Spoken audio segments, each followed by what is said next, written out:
धन्यवाद मैडम। पंजाब की पप्पू जी, पंजाब की राज्य सरकार पंजाब के किसानों की जमीन छीनना चाहती है। पंजाब के अंदर लैंड पूलिंग की पॉलिसी के तहत 50,000 एकड़ को किसानों से छीना जा रहा है।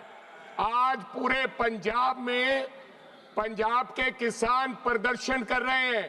पहले तो 3 काले कानून आए और अब राज्य सरकार ने ये कह दिया, किसानों को डराया गया है कि आप अगर जमीन नहीं दोगे तो इसके बाद आपकी जमीन का कभी CLU नहीं होगा।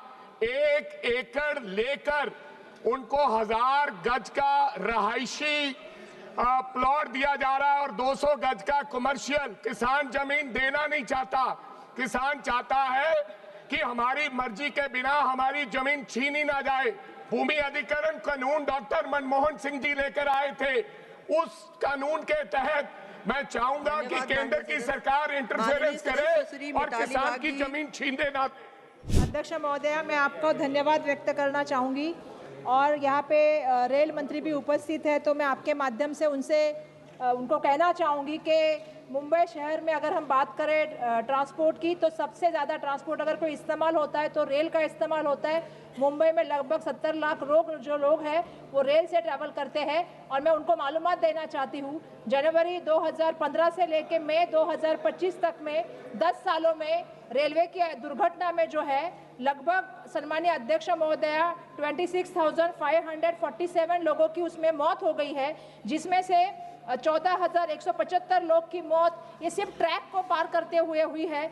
मुझे ये भी बताना पड़ेगा आपके माध्यम से उन्हें कि उसमें से सिर्फ 1,408 लोगों को, मृतक फैमिली को जो है वो 103 करोड़ रुपयों की जो है वो मदद मिली है और जो इंजर्ड हुए हैं उन लोगों को 14 करोड़ की मौत जो है 14 करोड़ रुपयों की जो है वो आर्थिक मदद मिली है। मुझे आपके माध्यम से ये भी बताना है कि मुंब्रा के अपघात में जो दुर्घटना में जो है वो 10 लोग घायल हो गए, उसमें से 5 लोगों की मौत हुई है। धन्यवाद। तो हम ये आपके माध्यम से उन्हें कहना चाहते हैं कि जिस तरह वो कवच की बात कर रहे हैं।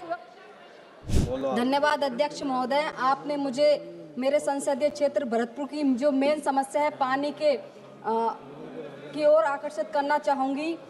अध्यक्ष महोदय, जो भारत सरकार की योजना जल जीवन मिशन के अंतर्गत सरकार द्वारा पेयजल उपलब्ध करवाने हेतु जो कार्य किए जा रहे हैं, जिसमें पानी की टंकियाँ तो बन चुकी हैं किंतु उसमें जल आपूर्ति नहीं है। इस योजनाओं के अंतर्गत जो अधिकारी ठेकेदार की मिली भगत से कई स्थानों पर केवल कागजों में ही कार्य पूर्ण दिखाई दे रहे हैं। हकीकत में ना तो जल आमजन को मिल रहा है, ना ही उसकी गुणवत्ता युक्त निर्माण किए जा रहे हैं। और पानी की जो पाइपलाइन है वो भी घटिया क्वालिटी की बिछाई गई है, जिससे पानी की आपूर्ति नहीं हो पा रही। पानी की जो पाइपलाइन बिछाने के जो सड़कों को खोदा गया है, ना तो उनको रिपेयर किया गया और ना ही उनको जैसे आमजन को आने में भी बहुत सामना करना पड़ता है। कुछ स्थानों पर तो बिना किसी कार्य की फील्ड इंजीनियरों द्वारा ठेकेदारों को कई करोड़ रुपयों का भुगतान भी कर दिया गया है।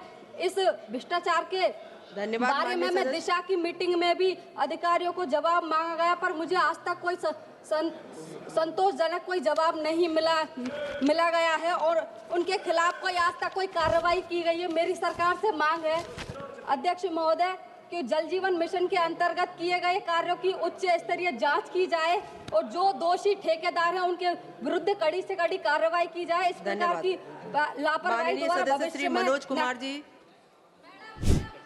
बस ठीक है।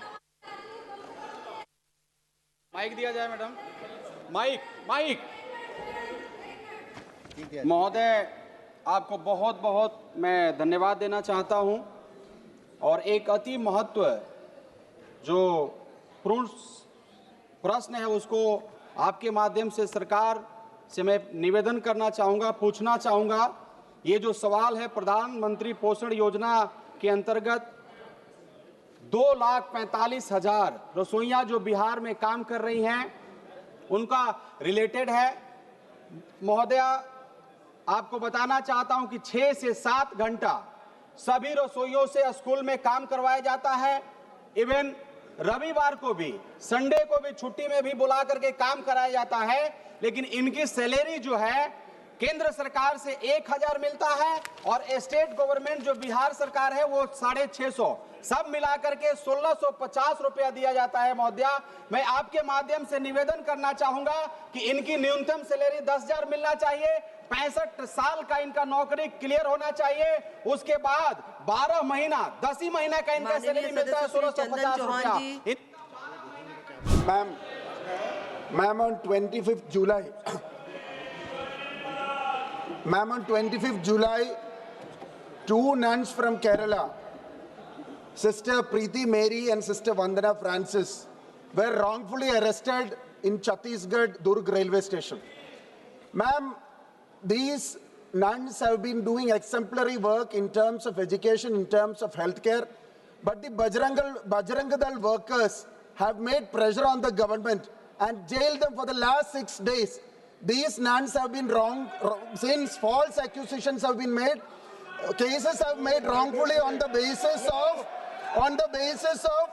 human trafficking and also anti-conversion. Sir, madam, you should understand this is your political case. The BJP